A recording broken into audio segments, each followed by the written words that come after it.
Chemistry lecture. आपला chapter चालू झाला आहे बघा, आयोनिक इक्विलिब्रिया. हा लास्ट लेक्चरला आपण नवीन चॅप्टर स्टार्ट केला आहे. याच्यामध्ये आपण बघितलं टाइप्स ऑफ इलेक्ट्रोलाइट्स. 2 टाईपचे इलेक्ट्रोलाइट्स असतात. कोणते कोणते इलेक्ट्रोलाइट्स? तर एक स्ट्रॉंग इलेक्ट्रोलाइट आणि weak electrolyte. Depending upon the extent of dissociation ते वॉटर किंवा ॲक्वियस सोल्युशनमध्ये कसे डिसोसिएट होतात त्याच्यावर ते टाईप्स आहेत, strong electrolyte and weak electrolyte. Strong electrolyte काय होतात? कम्प्लिटली डिसोसिएट और almost completely dissociate in aqueous solution, त्यांना म्हणतात स्ट्रॉंग इलेक्ट्रोलाइट. त्याच्यामध्ये मग तुम्हाला मी सांगितलं होतं strong acids and bases and salt हे एक्झाम्पल येतात. वीकमध्ये काय असतात? Which partially dissociated in aqueous solution, completely ते डिसोसिएट होत नाहीत. त्याच्यामध्ये मग येतात वीक ॲसिड्स अँड बेसेस, हे त्याचे एक्झाम्पल्स आहेत. मग तुम्हाला आता माहिती आहेत स्ट्रॉंग ॲसिड कोणते, स्ट्रॉंग बेस कोणते, वीक ॲसिड कोणतं आणि वीक बेस कोणतं. त्यानंतर आपण बघितले जे ॲसिड बेसिस म्हणजे काय ते, किंवा त्याची थिअरी बघितली. अकॉर्डिंग टू अरेनस थिअरी एक बघितली. ॲसिड कशाला म्हणायचं, काय असतं अरेनस थिअरीमध्ये? Acid which contains the hydrogen ion and which gives rise to H+ ions. जे H+ आयन्स येतात इन ॲक्वियस सोल्युशनमध्ये. फक्त तीच theory is applicable only in aqueous solution. Acid म्हणजे काय असतात? Which gives rise to H+ ions, किंवा ते जे H+ आयन्स येतात त्यांना काय म्हणतात? तर ॲसिड्स म्हणतात अकॉर्डिंग टू अरेनस थेरी. किंवा जर बेस असतील तर काय म्हणतात? Which gives rise to OH- ions in aqueous solution. जे ॲक्वियस सोल्युशनमध्ये OH- आयन्स येतात त्यांना काय म्हणतात? तर बेस. हे अरेनस थेरीनं. त्यानंतरची आपण थेरी कोणती बघितली? तर लॉरी ब्रॉन्स्टेड थेरी और ब्रॉन्स्टेड लॉरी थेरी. त्याला म्हणतात प्रोटॉन ट्रान्सफर थेरी. त्याच्यामध्ये काय, जो प्रोटॉन डोनेट करतो त्याला काय म्हणायचं? ॲसिड, आणि जो ॲक्सेप्ट करतो त्याला काय म्हणतात? तर बेस. हे आपण लास्ट लेक्चरला स्टडी केलं होतं. आता आजच्या लेक्चरला लेविस थेरी आणि त्याचा जो पुढचा पार्ट आहे तो आपण स्टडी करणार आहोत. चला तर मग आपण आजचं लेक्चर स्टार्ट करूया.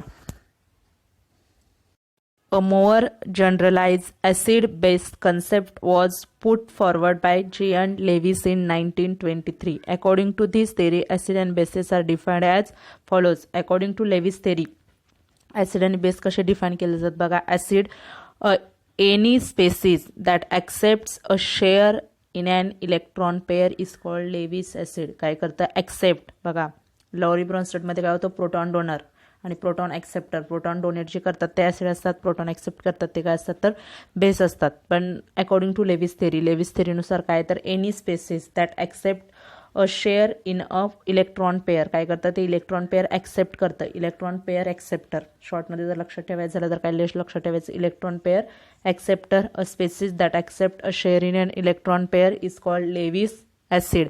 बेस काय असतं मग? Donates a pair of electron. Any species that donates a share in an electron pair is called Lewis base. जे इलेक्ट्रॉन पेअर डोनेट करतं ते बेस, आणि जे ॲक्सेप्ट करतं इलेक्ट्रॉन पेअर ते काय असतं? तर acid. According to Lewis theory. तर एक्झाम्पल दिले बघा तुम्हाला इथं. NH3 अमोनिया आणि H+ आहे बघा. काय काय? H+ आणि NH3 हा H+ आयन्स आणि हे NH3. मग याच्यामधलं जे इलेक्ट्रॉन पेअर, आता ह्या N-वर काय आहे? नायट्रोजनवर इलेक्ट्रॉन पेअर आहे, किंवा लोन पेअर आपण म्हणतो. इलेक्ट्रॉन पेअर किंवा लोन पेअर जे असते ते काय करतं? हे बॉन्ड फॉर्मेशनमध्ये ही इलेक्ट्रॉन पेअर डोनेट करतं आणि तिथं तो बॉन्ड तयार होतो. हा जो तुम्हाला बॉन्ड दाखवला आहे तो बॉन्ड तयार झाला.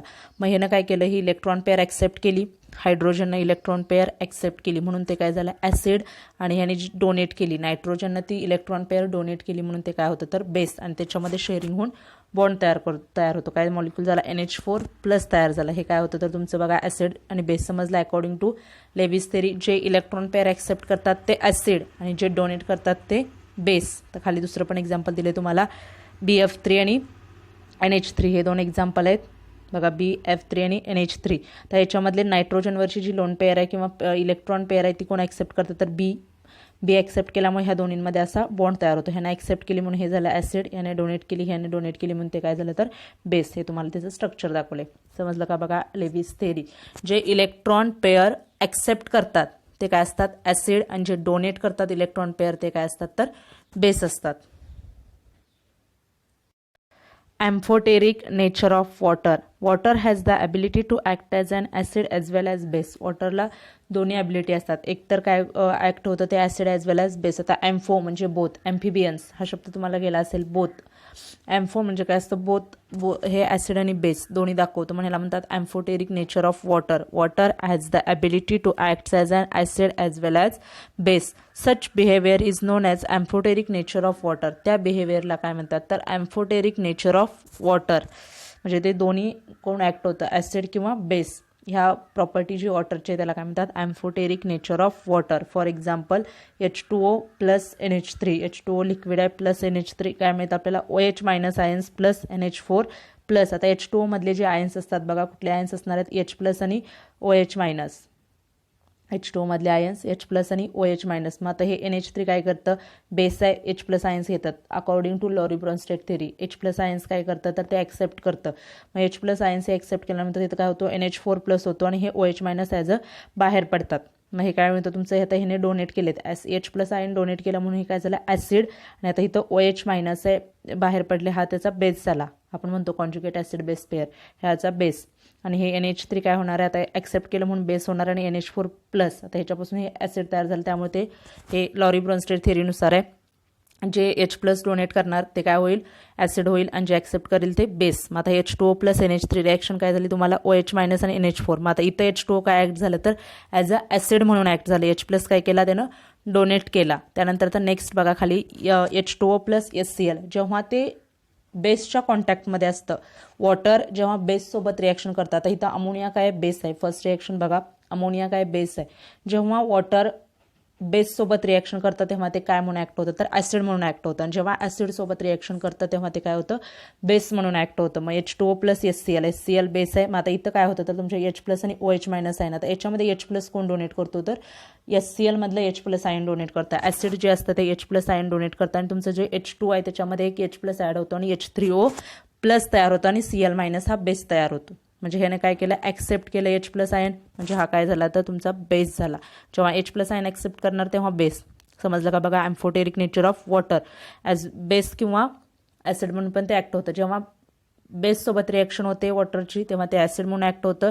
जेव्हा ॲसिडसोबत रिॲक्शन होते तेव्हा बेस म्हणून ॲक्ट होतं, कारण ॲसिडमधला H प्लस आयन काय करतं, वॉटर ॲक्सेप्ट करतं आणि H3O प्लस आयन्स देतात. कळलं का, समजलं का बघा, ॲम्फोटेरिक नेचर ऑफ वॉटर. एक शॉर्ट नोट किंवा तुम्हाला डिफाईनला पण विचारू शकतात, define amphoteric nature of water, तेव्हा हे आन्सर तुम्हाला लिहावं लागेल त्याचे. H2O acts as an acid towards NH3 and as a base towards HCl. जेव्हा ॲसिडसोबत ॲक्ट होतं तेव्हा बेस म्हणून ॲक्ट होतं, बेस म्हणून काम करतं H2O, आणि जेव्हा बेससोबत त्याची रिॲक्शन होते तेव्हा ॲसिड म्हणून वर्क करतं. Therefore H2O is amphoteric. त्यानंतरचा नेक्स्ट आहे बघा point, ionisation of acids and bases. Acids and bases are classified as a strong acid and strong base, weak acid and weak base on the basis of their extent of dissociation. आता acid and bases कसे classify केले जातात तर एक strong acid, weak acid, strong base, weak base. कशावरून तर त्याचे जे एक्सटेंट ऑफ डिसोसिएशन आहे ते कसे डिसोसिएटेड होतात त्याच्यावर त्याचं ते क्लासिफिकेशन आहे. मग आता काय असणार आहे बघा, स्ट्रॉंग ॲसिड आणि strong base are almost completely dissociated in water.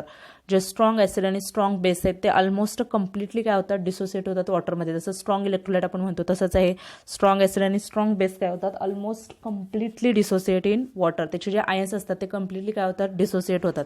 For example HCl, aqueous सोल्युशनमध्ये जर HCl घेतलं वॉटरमध्ये तर त्याचे काय आयन्स बाहेर पडतात, H प्लस आणि Cl मायनस, दोन्ही पण ॲक्वियसमध्ये. HCl आपलं स्ट्रॉंग ॲसिड आहे, NaOH स्ट्रॉंग बेस, कुठले आयन्स बाहेर पडतील, Na प्लस आणि OH मायनस. असे कम्प्लिटली डिसोसिएटेड जे होतात त्यांना काय म्हणतात तर strong acid and strong base. Typical strong acids are HCl, HNO3, H2SO4, HBr, HI, while typical strong bases may include NaOH आणि KOH. आता ही एक्झाम्पल इम्पॉर्टंट पॉईंट आहे बघा, हा एक्झाम्पल तुमच्या लक्षात राहिली पाहिजेत. टिपिकल स्ट्रॉंग ॲसिड कोणते कोणते strong acid, HCl, HNO3, H2SO4, HBr आणि HI. हे सगळे काय आहेत, स्ट्रॉंग ॲसिड आहेत. ह्यातले HCl, HBr, HI तुम्हाला सांगितलेलं काय आहेत, हॅलोजन ॲसिड्स आहेत. आणि त्याच्यामध्ये हॅलोजन्स आहेत, Cl, Br आणि आयोडीन. त्याला नाव काय म्हणतात, hydrochloric acid, HNO3, nitric acid, नाव पण सांगते मी, हायड्रोक्लोरिक ॲसिड, किंवा त्यालाच काय म्हणतात, हायड्रोजन क्लोराईड असंही नाव असतं त्याचं, hydrogen chloride, hydrogen iodide, hydrogen bromide, किंवा हायड्रोक्लोरिक ॲसिड, हायड्रोब्रोमिक ॲसिड, हायड्रोआयोडिक ॲसिड, दोन्ही नाव आहेत ती लक्षात ठेवा. HNO3 म्हणजे nitric acid, H2SO4 sulphuric acid. While typical strong base कोणते, NaOH आणि KOH. NaOH sodium hydroxide, KOH potassium hydroxide. weak acids and weak bases are partially dissociated in water. जे weak acid आणि weak base असतात ते काय होतात partially dissociated in water. जसं weak electrolyte सारखं completely काय होत नाही dissociate होत नाहीत, partially dissociated in water. The solution of weak acid or weak base contains undissociated molecules along with their small number of ions at equilibrium. तर जेव्हा त्याचं aqueous solution असतं weak acid आणि weak baseचं जे aqueous solution असतं त्याच्यामध्ये काय असतात तर undissociated molecules काय असणार आहेत undissociated molecules along with small number of ions. त्याचे जे आयन्स बाहेर पडणार आहेत डिसोसिएशन झालेले ते थोडे स्मॉल नंबर ऑफ आयन्स आणि undissociated molecules at equilibrium. For example CH3COH acetic acid. तर जे ऑर्गॅनिक ॲसिड्स असतात ते सगळे वीक ॲसिड्स असतात आणि इनऑर्गॅनिक ॲसिड आता बघितलं आपण HCl HNO3 हे सगळं काय तर इनऑर्गॅनिक ॲसिड्स आहेत. जे कार्बन कंटेनिंग ॲसिड्स असतात ऑर्गॅनिक ॲसिड ते काय असतात तर वीक ॲसिड्स असतात. मग आता बघा CH3COH ॲसिटिक ॲसिड, बेन्झोइक ॲसिड पण असतं C6H5COH हे सगळे काय असतात तर वीक ॲसिड. मग आता याच्यामध्ये CH3COOH ह्याच्यामधले आयन्स कसे बाहेर पडतील तर CH3CO- + H+. आता हे असे याच्यामध्ये काय होतं डिसोसिएशन होतं. पण हे जे आयन्स आहेत CH3CO- आणि H+, हे काय मिळतात तर लेस क्वांटिटीमध्ये मिळतात, एकदम कमी क्वांटिटीमध्ये असतात. त्याच्यामध्ये जास्त क्वांटिटीमध्ये काय असतात अनडिसोसिएटेड मॉलिक्युल्स असतात. म्हणजे जास्त तुमचं CH3COH असणार आहे त्याच्यामध्ये फक्त हे जे आयन्स मिळतात आपल्याला ते एकदम कमी क्वांटिटीमध्ये असतात, स्मॉल नंबर ऑफ आयन्स असतात कारण हे पार्शली डिसोसिएटेड इन वॉटर. त्यानंतर NH4OH मध्ये बघा NH4+ आणि OH- ते पण वीक बेस आहे. NH4OH अमोनिया वगैरे सगळे काय वीक बेस आहेत. Note that HCOOH HF, H2S are example of weak acids while FeOH, thrice COH twice are examples of weak bases. आता हे एक्झाम्पल लक्षात ठेवा COOH किंवा HCOH फॉर्मिक ॲसिड. HiCOH नाव काय त्याचं होतं formic acid. HF hydrogen fluoride किंवा हायड्रोफ्लोरिक ॲसिड, त्यालाच काय म्हणतात हायड्रोजन फ्लोराईड और हायड्रोफ्लोरिक ॲसिड. त्यानंतर H2S hydrogen sulphide are examples of weak acid. हे काय आहेत वीक ॲसिड्स आहेत. आणि जे FeOH थ्राईस आहे COOH ट्वाईस आहे हे सगळे काय आहेत तर weak bases. Dissociation constant of weak acid and weak base. आता वीक ॲसिड आणि वीक बेससाठी डिसोसिएशन कॉन्स्टंट म्हणजे ते किती आयन्स डिसोसिएटेड करतात हे कसं कॅल्क्युलेट केलं जातं. The dissociation of weak acid HA एक कन्सिडर केले weak acid HA in water is expressed as. आता वॉटरमध्ये ते डिसोसिएटेड कसं होतं मग HA ॲक्वियस गिव्स त्याचे आयन्स काय होतील सेपरेट होतील म्हणजेच H++ A- हे दोन्ही ॲक्वियस असणार आहेत. मग आता डिसोसिएशन कॉन्स्टंट म्हणजेच काय असतो तर equilibrium constant. The equilibrium constant is called acid dissociation constant. 11th chemical equilibrium हा चॅप्टर झाला होता त्याच्यामध्ये आपण इक्विलिब्रियम कॉन्स्टंट स्टडी केलं होतं. काय असतो equilibrium constant concentration of product divided by concentration of reactant, त्याला काय म्हणतात इक्विलिब्रियम कॉन्स्टंट. मग आता याच्यासाठी काय असणार आहे equilibrium constant for acid. So KA म्हणजे काय असणार इक्विलिब्रियम कॉन्स्टंट फॉर ॲसिड. तर याच्यामध्ये रिॲक्शनमध्ये काय प्रोडक्ट आहेत तर H+ आणि A- ते प्रोडक्ट लिहा. कॉन्सन्ट्रेशन आपण असं दाखवतो concentration of H+ into concentration of A- divided by concentration of product म्हणजे कॉन्सन्ट्रेशन ऑफ HA. हाच काय असणार याचा डिसोसिएशन कॉन्स्टंट. जो इक्विलिब्रियम कॉन्स्टंट असतो तोच काय असतो तर dissociation constant. Similarly the dissociation of weak base. आता वीक बेससाठी काय कन्सिडर केले BOH त्याचे आयन्स लिहा in water represented as BOH reversible with gives B++ OH- हे त्याचे आयन्स होतील ॲक्वियस सोल्युशनमधले. मग इक्विलिब्रियम कॉन्स्टंट काय असणार आहे बेससाठी equilibrium dissociation constant. Equilibrium constant जो असेल तोच dissociation constant of weak base असेल. मग काय होणार KB equilibrium constant for base concentration of product upon concentration of reactant. लिहिता येईल तुम्हाला concentration of B+ into concentration of OH- divided by concentration of BOH. हा काय झाला याचा डिसोसिएशन कॉन्स्टंट किंवा इक्विलिब्रियम कॉन्स्टंट. मग आता जर डेफिनेशन करायची झाली इक्विलिब्रियम कॉन्स्टंट किंवा डिसोसिएशन कॉन्स्टंटची तर काय होईल thus the dissociation constant of weak acid और weak base is defined as the equilibrium constant for dissociation. काय असणार आहे equilibrium constant for dissociation equilibrium of weak acid और वीक बेस रिस्पेक्टिव्हली. जो डिसोसिएशन कॉन्स्टंट असतो तोच काय असतो इक्विलिब्रियम कॉन्स्टंट. समजलं का बघा dissociation constant for weak acid and weak base. फक्त एक रिॲक्शन HA म्हणजे वीक ॲसिड कन्सिडर करायचं. BOH म्हणजे काय असणार आहे तर बेस विक बेस तर तुम्ही HCl साठी लिहू शकता, सॉरी जे विक बेस असतो विक ॲसिड आणि विक बेस आपण बघितले, विक बेस NH4OH, विक ॲसिड CH3COH वगैरे घेऊन तुम्ही हे इक्विलिब्रियम कॉन्स्टंट त्याचे लिहू शकता. काय लिहायचं, concentration of product upon concentration of reactant. जो इक्विलिब्रियम कॉन्स्टंट आहे तोच काय असतो तर dissociation constant. Ostwald dilution law.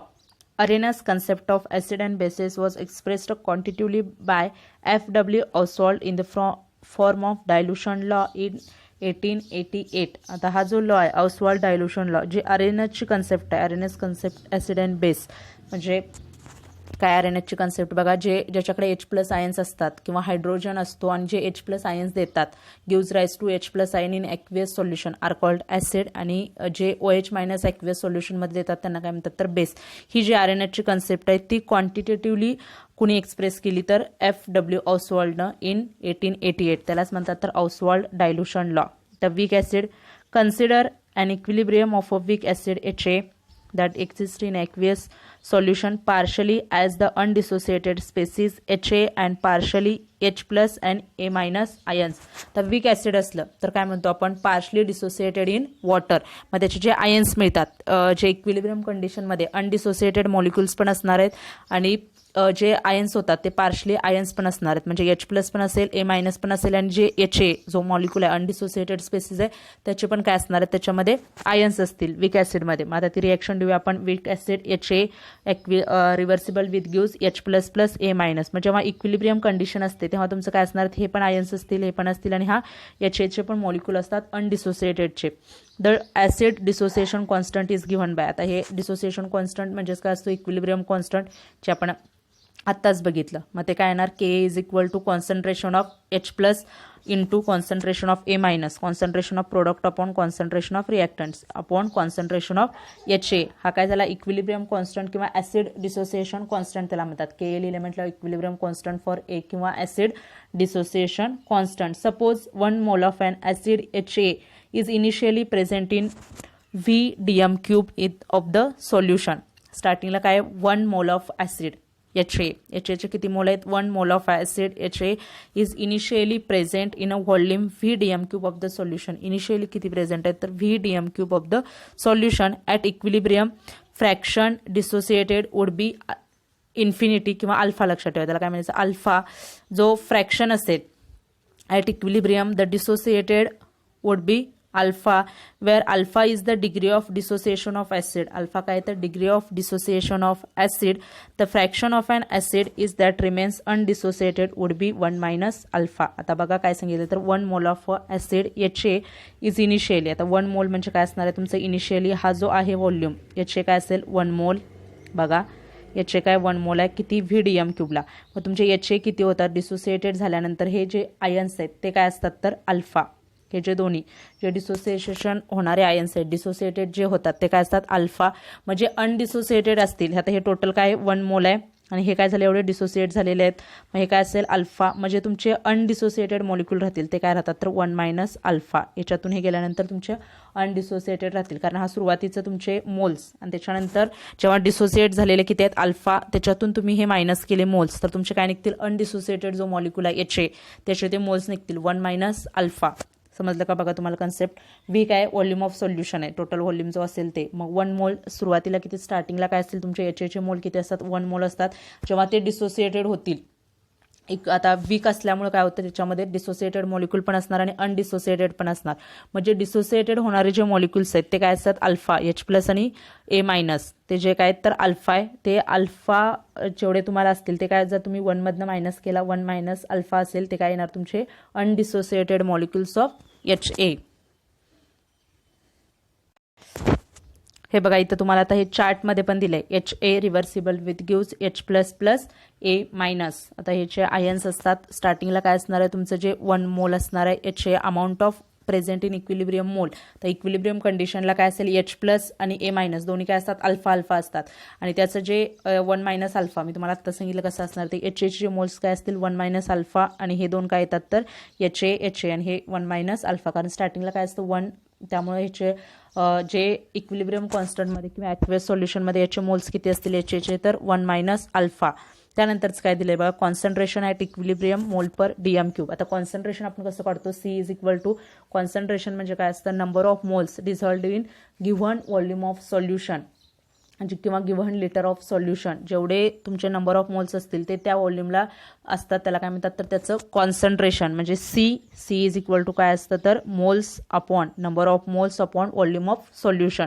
मग इथं जेवढे मोल्स असतील तेवढे ते घ्यायचे आणि त्याला डिव्हाइड करायचं व्हॉल्यूमनं. आता ह्याचे किती मोल्स आहेत, एच एचे मोल्स किती आहेत, 1 minus alpha upon V, H प्लसचे अल्फा अपॉन व्ही आणि जर ए मायनसचे काय आहेत अल्फा अपॉन व्ही. समजलं का बघा हा चार्ट कसं केला आपण. कॉन्सन्ट्रेशन म्हणजे काय असतं, तर number of moles divided by volume of solution. त्याच्यावरनं ते आपण कॉन्सन्ट्रेशन प्रत्येक स्पेसिसचं म्हणजे एच एचं, एच प्लसचं आणि ए मायनसचं कॉन्सन्ट्रेशन काढून घेतलं.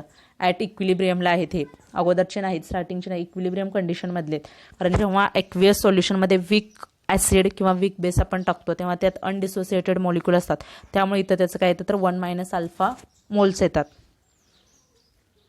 दस ॲट इक्विलिब्रियम एच ए काय असणार, equilibrium H A is equal to 1 minus alpha upon V DM cube आणि H plus is equal to A minus काय असणार, alpha upon V mole per DM cube. कसाला कळलं, concentration म्हणजे number of moles upon volume of solution. Substituting this value in equation. आता त्या इक्वेशनमध्ये value put up करा. काय येणार value, K is equal to concentration. आता आपण कॉन्सन्ट्रेशन म्हटलं होतं, concentration of H plus into concentration of A minus, जे आपली के एचं फॉर्म्युला होता 8वा. वीक ॲसिडसाठी काय असणार, कॉन्सन्ट्रेशन ऑफ एच प्लस किंवा डिसोसिएशन कॉन्स्टंटचा concentration of H plus minus concentration of H plus into concentration of A minus upon concentration of H A. मग आता ह्याच्या कॉन्सन्ट्रेशनच्या व्हॅल्यू आहेत तर इथं पुटअप केल्या, alpha upon V into alpha upon V divided by 1 minus alpha upon V.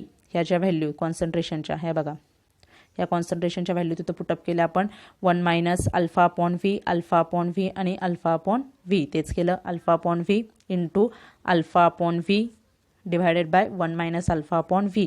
तर हेच केल्यानंतर काय येतं आपला answer, alpha square upon 1 minus alpha V. आता हे अल्फा जे volume of solution V cancel होतं बघा, हे दोन्ही असल्यामुळे तुम्ही आता करून बघा, हे कॅन्सल होतं काय येतं, alpha square upon 1 minus alpha V हे डिवाइडमध्ये येईल, alpha square upon 1 minus alpha V. If C is the concentration of an acid in mole per DM cube, V is the volume of solution in DM cube per mole, then C is equal to 1 upon V. आता हे सगळं जर 1 घेतलं तर C काय येतं 1 upon V. Replacing the value 1 upon V. आता जी ही value आहे 1 अपॉन व्ही, आता इथं काय नाही म्हणजे हे 1 अपॉन व्ही जे आहे तुमचं 1 अपॉन व्ही हे कशानं आपण रिप्लेस करणार आहे तर सीनं. कारण जेव्हा initial concentration of an acid in mole per DM cube, initial concentration 1 per mole per DM cube असेल आणि व्ही डीएम क्यूब पर मोल असेल तर कॉन्सन्ट्रेशन सी किती असतं तर 1 अपॉन व्ही. मग ती व्हॅल्यू फक्त रिप्लेस करा 1 अपॉन व्हीनं, तिथं काय येईल तर सी. वी गेट काय येणार बघा, alpha square C upon 1 minus alpha. जे इक्वेशनमध्ये 1 अपॉन व्ही जे होतं त्याच्यासाठी आपण काय केलं सी. काय येईल के ए is equal to alpha square c upon 1 minus alpha. For the weak acid HA, alpha is a very small. आता weak acid जेव्हा असतो तेव्हा अल्फा काय असतं तर एकदम स्मॉल असतं, डिग्री ऑफ डिसोसिएशन, कारण मॉलिक्यूल जास्त डिसोसिएटेड होत नाहीत, जास्त अनडिसोसिएटेड राहतात. म्हणून जे अल्फा स्क्वेअर असतं ते काय असतं तर alpha is a very small. For the weak acid HA, alpha is very small. Alpha एकदम स्मॉल असल्यामुळे काय असतं 1 minus alpha is near about काय घ्यायचं 1 घ्यायचं. वीक ॲसिड असल्यामुळे काय असतं alpha is a very small, so 1 minus alpha is near about काय येईल 1 येईल. With this equation with reduce. मग आता ते फक्त रिड्यूस करा, 1 मायनस अल्फा म्हणजे 1 येणार, म्हणजे हे बघा ही पूर्ण क्वांटिटी तुमची काय येईल 1 येईल. म्हणजेच काय येईल के इज इक्वल टू काय येईल अल्फा स्क्वेअर सी. मला वाटतं इक्वेशन खूप डेरिवेशन खूप इझी आहे. मग K is equal to alpha square upon काय आलं alpha square. With this equation will reduce. मग अल्फा स्क्वेअर इंटू सी येईल किंवा अल्फा स्क्वेअर. जर परत आपण सीच्या ऐवजी हे बघा इथं लिहिले अल्फा स्क्वेअर सी. मग सी म्हणजेच काय आपलं तर 1 मायनस 1 अपॉन व्ही. सी म्हणजे सीच्या आधी आपण रिड्यूस केलं होतं, सी म्हणजे 1 अपॉन व्ही. जर तुम्ही 1 अपॉन व्ही जरी व्हॅल्यू कॅल्क्युलेट केली तर काय येणार अल्फा स्क्वेअर अपॉन व्ही किंवा अल्फा स्क्वेअर सी. हे त्याचं आन्सर येतं. So alpha is equal to degree of dissociation, alpha is equal to हे फक्त स्क्वेअर रूटमध्ये टाका, काय येणार अल्फा स्क्वेअर आहे. त्यामुळं हे बघा हे काय अल्फा स्क्वेअर आहे, हे इकडे आल्यानंतर काय होईल डिव्हाइडमध्ये होईल, म्हणजे के आपण काय येणार आहे तुमचं व्ही येणार आहे is equal to alpha square. मग अल्फा जर तुम्हाला फक्त ठेवायचं असेल तर हे सगळं काय येईल तुमचं स्क्वेअरमध्ये येईल. म्हणजे काय येईल अल्फा हे हे बघा हे डिव्हाइडमध्ये, सॉरी चुकलं माझं, हे डिव्हाइडमध्ये, हे व्ही काय इकडं डिव्हाइडमध्ये, म्हणजे इकडं आल्यावर काय होईल मल्टिप्लायमध्ये होईल, म्हणजे के इंटू व्ही होईल. हे काय येईल तुमचा एक व्हीच्या बाबतीत हे येईल. आणि जर सी तर काय मल्टिप्लिकेशनमध्ये इकडे आल्यानंतर काय होईल डिव्हाइडमध्ये होईल, म्हणजे के आपण काय येईल सी येईल. आणि जर स्क्वेअर रूट टाकला तर काय होईल alpha square is equal to K upon C येणार. मग अल्फा इज इक्वल टू काय येईल तर के ए अपॉन सी दिले बघा इथं alpha is equal to K upon C, कारण इथं जे तुमचं हे काय मल्टिप्लिकेशनमध्ये, त्यामुळे हे काय येईल डिव्हाइडमध्ये येईल. आणि हे काय डिव्हाइडमध्ये ते काय होईल मल्टिप्लिकेशनमध्ये येईल. समजलं का बघा, हे जे इक्वेशन आहेत ते व्यवस्थित. Alpha is equal to K upon C, alpha is equal to square root of K into V, दोन्हीपैकी दोन्ही रिलेशनना आपण काय काढू शकतो तर degree of dissociation alpha. The equation implies that the degree of dissociation of weak acid is inversely proportional to square root of its concentration. Inversely proportional कशासाठी square root of concentration and directly proportional to square root of volume of solution. कारण आपण बघितलं alpha is equal to square root of K into V होतं आणि K A divided by C होतं, त्यामुळे ते काय असणार inversely proportional to the square root of the concentration and directly proportional to the square root of the volume of the solution containing 1 mole of the weak acid. 1 mole of weak ॲसिडमध्ये हे कसं असतं ते आपण आता Oswald dilution लॉनं ते derive केलं. तुम्हाला डेरिव्हेशनसाठी वगैरे तो क्वेश्चन विचारू शकतात आणि इझी आहे, काय त्याच्यामध्ये अवघड नाही आहे स्टेप. फक्त स्टार्टिंगला काय असतं 1 मायनस अल्फा, ते जे इक्विलिब्रियम कंडिशनमध्ये मोल्स किती असतात ते एच प्लसचे अल्फा आणि ए मायनसचे पण काय असतात अल्फा असतात. जे एचचं काय असतं 1 मायनस अल्फा असतं, मग त्याचं कॉन्सन्ट्रेशन काढायचं. कॉन्सन्ट्रेशन म्हणजे आपण कसं काढतो तर फक्त त्याला डिवायडेड बाय व्हॉल्यूम करायचं, number of moles divided by volume, हे कॉन्सन्ट्रेशन येईल.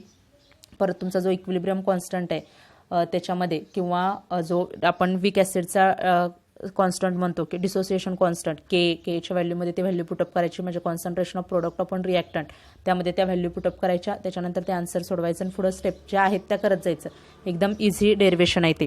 त्यानंतरचं बघा वीक बेससाठी जसं आपण ॲसिडसाठी केलं तसंच वीक बेससाठी असणार आहे. Consider 1 mole of a weak base BOH dissolved in VDM cube of a solution, the base dissociated partially. आता हे पण काय असणार आहे वीक असल्यामुळे पार्शली डिसोसिएटेड होईल. BOH reversible with gives B plus plus OH minus. Dissociation constant लिहा, काय असणार concentration of product upon concentration of reactant B plus into OH minus upon BOH. Let the fraction dissociated at equilibrium is alpha. जो fraction तुमचा dissociate होणार आहे इक्विलिब्रियमला, हे दोन काय असतील अल्फा असतील, आणि हे काय असणार आहे 1 मायनस अल्फा. अनडिसोसिएटेड जो मॉलिक्यूल असेल तो काय असेल 1 मायनस अल्फा. हे बघा इथं चार्टमध्ये पण दिले BOH reversible with gives B plus plus OH minus. स्टार्टिंगला तुमचं B प्लस आणि OH मायनस काय असेल अल्फा इक्विलिब्रियम कंडिशनमध्ये. अमाऊंट किंवा moles present in equilibrium B plus alpha OH minus alpha असेल. BOH काय असणार आहे 1 मायनस अल्फा. मग कॉन्सन्ट्रेशन काय डिवायडेड बाय फक्त व्हॉल्यूम करायचं त्याला 1 minus alpha upon V, alpha upon V येणार अल्फा अपॉन व्ही. हे आपण ॲसिडला पण बघितलं तसं सगळ्या स्टेप जशा ॲसिडला केल्यात तशाच करत जायचं. मग इक्विलिब्रियमला काय येणार at equilibrium BOH concentration of BOH जे आपण म्हणतो तो concentration of BOH 1 minus alpha upon V mole per DM cube. B plus is equal to OH minus alpha upon V mole per DM cube. ह्या value कशात put up करायच्या, जो आपला equilibrium constant आहे KB is equal to concentration of product upon concentration of reactant, काय येईल alpha upon V into alpha upon V divided by 1 minus alpha upon V. आहे तसं जसं ॲसिडला केल्या स्टेप तशा सगळ्या स्टेप करत जायचं. मग काय येईल alpha square upon 1 minus alpha into V, alpha square upon 1 minus alpha into V. आता similar arguments in case of weak electrolytes leads to. आता परत पुढं काय करतो आपण, हे आलं आपलं equation alpha square upon 1 minus alpha into V. 1 upon V साठी व्हॅल्यू कुठली पुटअप करायची C. 1 upon V is equal to C. मग ती व्हॅल्यू पुटअप करा. मग काय येईल KB is equal to alpha square C upon 1 minus alpha. मग आता 1 मायनस अल्फा जे असतं ते नियर अबाउट 1 असतं फॉर व्हेरी वीक बेस. जसं वीक ॲसिडसाठी असणार आहे तसं फॉर वीक बेससाठी काय असेल 1 minus alpha is equal to काय येईल 1 minus alpha is near about 1. हे नियर अबाउट 1 असणार आहे, त्यामध्ये इथं व्हॅल्यू काय येईल 1 असेल. मग काय येणार अल्फा इज इक्वल टू आहे तेच व्हॅल्यू येतील KB इंटू व्ही और alpha is equal to KB upon C. जशा ह्याच्यासाठी आल्या के फक्त काय रिप्लेस झालं बघा, केच्या ऐवजी काय आलं KB आलं, तर बाकी सगळं सेमच आहे. जसं आपण ते सोडवलं तसं सोडवायचं. हे alpha is equal to square root of KB into V and alpha is equal to square root of KB upon C. तिथे काय होतं के होतं फक्त. The degree of dissociation of weak base is inversely proportional to the square root of concentration. आहे का बघा, inversely proportional. खाली आहे म्हणजे काय, inversely proportional to square root of concentration and directly proportional to the volume of solution containing 1 mole of a base. ते काय directly proportional आहे. व्हॉल्यूम डायरेक्टली आणि concentration inversely proportional to the square root of the base. समजला का बघा Oswald dilution law. आता आजचं lecture आपण इथंच स्टॉप करतोय. नेक्स्ट लेक्चरला याचा पुढचा पार्ट आपण स्टडी करू. थँक्यू.